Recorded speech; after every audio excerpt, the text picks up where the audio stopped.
Hello, I'm CJ Miller. I'm in Shreveport, Louisiana. Across the Red River is beautiful Bossier City, Louisiana. And yeah, come check us out. Lots of fun things to do. But also, I'm really into this show, this series on HBO, Welcome to Derry. I'm into this more than I was into the movies. I wasn't too keen on the 90s TV series. I loved the talent that was in that TV miniseries. Um, just some of the greats. Richard Thomas, Annette O'Toole was always a favorite of mine. Of course, Tim Curry, and then in the movies since then, we had two movies that took that story and they told the story of the Losers Club uh, as children, and the second one as they were adults, and of course Bill Sarsgaard as Pennywise the Dancing Clown. Uh, Interesting enough, it was there was a novelty behind it, but I did not think that it was just I don't know. For me, it wasn't scary. It was a movie that was an allegory for childhood trauma, and that's kind of what this is. Also, a continuing of that theme. So um, you know, I don't know. I guess I'm one of those people that have had a lot of trauma, and so I kind of got hardened against it and everything. So yeah, but anyway, I'm liking what they're doing with the story. From what I understand, they're going back and they're telling in the novel, which I have not read, Stephen King's novel. Um, there are interludes between the chapters that tell a little bit of history of this. Deadlights creature or whatever. Uh, he's either the Deadlights or he's from the Deadlights or whatever. But or the Deadlights or part, whatever. But yeah. Um, so whatever those Deadlights are, I don't know. It's for me. It's kind of like being caught in the deadlights. Like if you're like a little kid or something and you get caught doing something, you're in trouble. That feeling of petrifying uh, feeling that keeps you still, you know.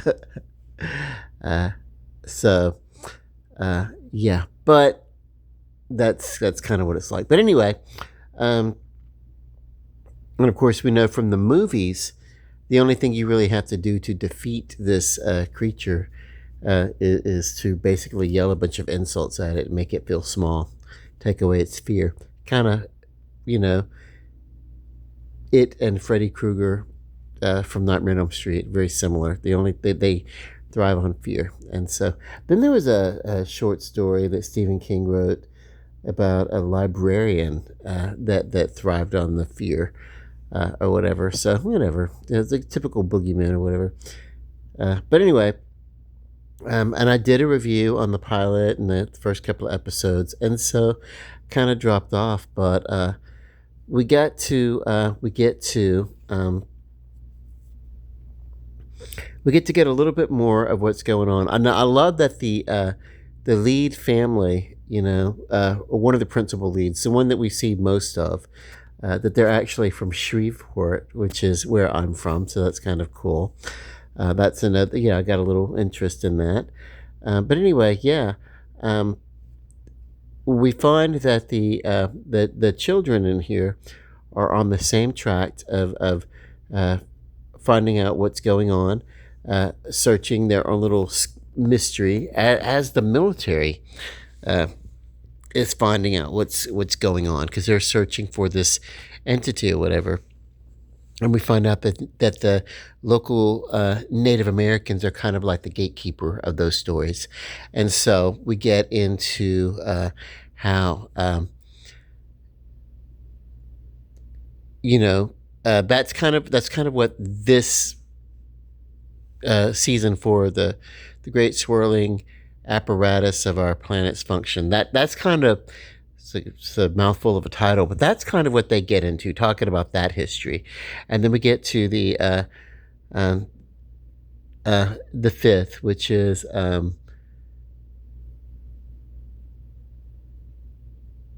what they do with the information, because they use, Dick Halloran from The Shining is one of the military people, and he went into uh, the Native American Taniel, went into his head and pulled out what he knew about Derry, the history of Derry, and so they're using that history here, and this is where the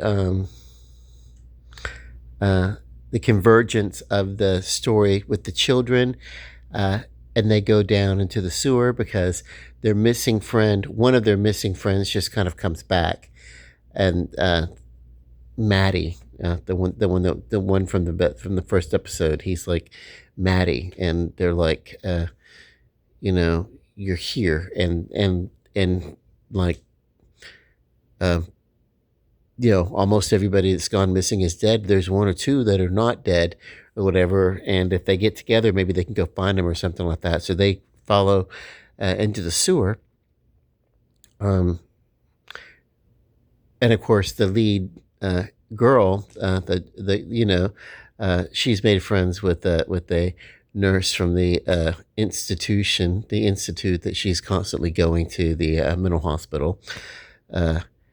And then we get to I don't not this is where they go down into the tunnels at the same time that the house on Nobert Street, the Nebolt, whatever, they go down, and they're the military is going down into the tunnels by way of the well that's in that house. So and of course things ensue, and not to give away, but those two groups of investigators, the military and these kids, they converge and under the sewers, and then we get here, and then we get to really what's going on. We start getting a lead into uh, Pennywise, the dancing clown, who by this time has emerged in this form, and we're kind of getting into uh, that the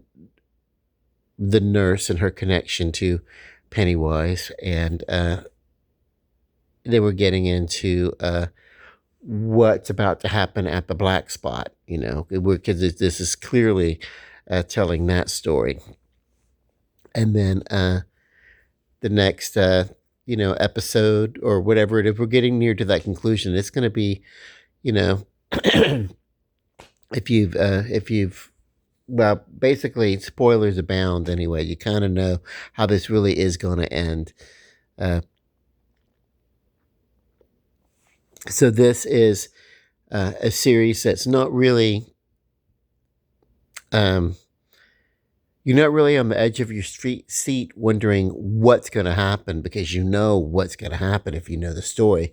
But you're maybe on the edge of your seat wondering how it's going to happen, And basically, yeah. What I presume is we're going to understand a little bit more about why Pennywise, this particular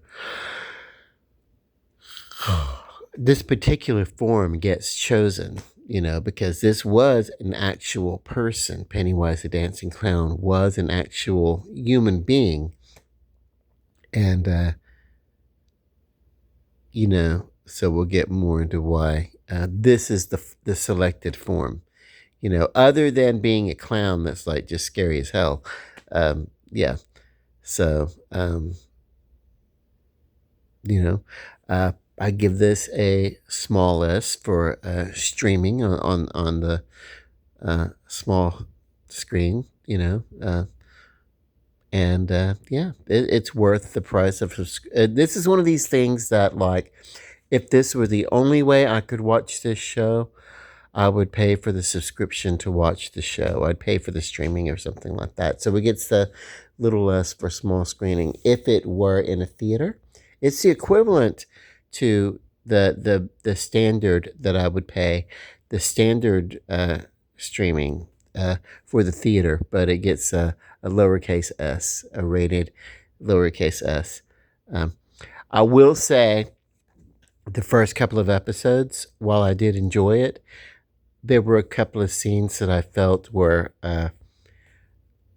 um, not that they were like disturbing in any sort of way. They were just, they were pandering, and they were there to basically just hook you and grab your attention. But they really, aside from just showing you how gory and gross they're willing to go with this story, there's no real service to what's going on. Do you know? It's you get that manifestation, and then uh, don't really see it again, and it's there just to grab you. It's that it's got it's that image where you look at it and you're like, WTF, what the fuck did I just watch? Uh, and for me, those it's you'll know the two scenes that I'm talking about. One's in the first episode, and one's in the second episode. When you get to them, uh, and it's just and any of the other episodes, nothing that extreme quite has happened. Um, Now, this last episode, there's a group of kids, and they're, that's doing the investigating, and they find themselves at the black spot, um, which is, a club that's happening. It's kind of like it's not a nightclub. I thought maybe it was going to be a nightclub. It's really not. It's basically just a little clubhouse where the military people are staying, and it was meant to be their accommodations while they were there on a special op. Uh, but even in the 1960s, uh, I'm just going to correct this right now. In the 1960s, the military was integrated, and the black soldiers would have stayed with the white. This is kind of a little bit to the bullshit, that I'm calling on this. I understand why they're setting it up, because it needs to be for the story and everything. They need to kind of lean into this race baiting thing that really did happen in the 60s. Everything was not integrated, but the military bases were integrated, and the soldiers. There wouldn't be just a sparse few black soldiers. There would be a lot more integration going on in the military, uh, as late as the 1960s. There would have been. So, and no, I'm not so old that I was alive in the 60s, but my father was, and you know we've had those conversations, and I've seen my father's pictures and everything, and it's yeah, no, yeah, it's just uh, yeah, uh, so I'm calling bullshit on that. Calling bullshit on that. I really am. Um, but yeah, as a matter of fact, in the early 1990s, when I was in the military, very briefly, uh, like the top guy, at I forget his rank even. He was a captain, but not just a Victor company, but over the entire base, the head of the base guy and everything like that. He was a black guy, and so that had been in the military for me, So I mean, it was like, yeah, it was a very integrated in the 1980s. It was a very integrated military, and even as far back as the 1960s, it would have been, yeah. So um, And it wouldn't. You're not like, hey, you guys, you're staying outside in uh, a makeshift fort made of blankets, and to accommodate your request, we're going to give you uh, an abandoned shack somewhere, and where you can make a private little clubhouse and all that and whatever. It's and that they basically turn into by this point, uh, from where they're staying. Basically, they just turn it into a basic a juke joint out in the woods somewhere or whatever. So it's you know,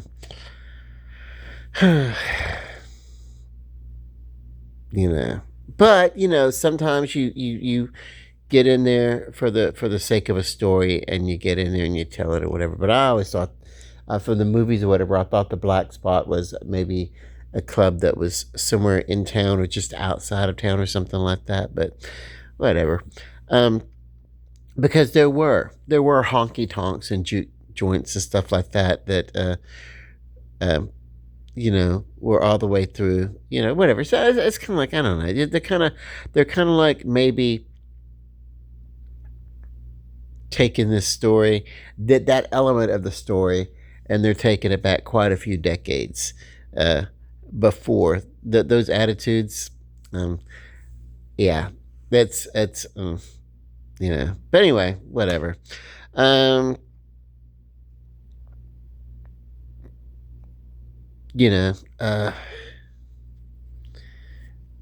what's about to happen though is it's going to get into the fire that takes place at the Black Spot, and it's a massive thing. And of course, what we do know about this is about every 27 years it uh, um, comes up for air to feed and everything like that, and then kind of goes back underground or whatever he does, goes into a hibernation for every uh, for about 27 years or something like that or whatever. So, and it seems like uh, the military knowing a good bit about, and apparently he doesn't just affect uh, children to feed and everything like that, but he can affect the town. Uh, and it's not just about, hey, the further you get away from Derry, the further you forget about it and your childhood trauma and everything. I always thought that was an allegory for like when you grow up, you kind of like, you know, uh, kind of look away and subdue the childhood traumas and stuff like that. But it's whatever. It's yeah. I mean, it's one of these things that you really just are going to do better if you just watch it for the enjoyment of watching a good program, and try not to overly cerebrate it, because this was initially a high concept um, horror, but we're getting in here and basically kind of looking beyond the curtain, we're seeing uh, you know we're getting it's one of those things where this is going to go on here, and it's a good thing and everything, but then there's going to be about 2 more seasons of this if the funding holds up. Sometimes things will get canceled before they complete their ideas, but they want to do 3 series, uh, and these mini series will go back and they will explore different times, uh, different manifestations of uh, this creature known as it in Derry.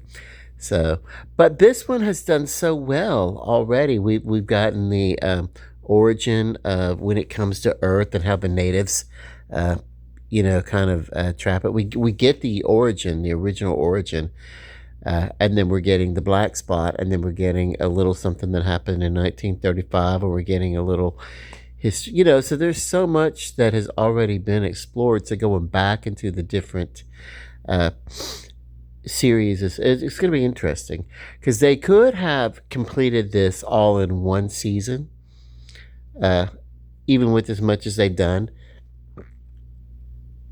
This is gonna be something that could be quite complete as a chapter of it to stand on its own, even if it doesn't get the other two seasons, but I hope that it does. I hope that it does. I mean, it'd be worth watching and everything.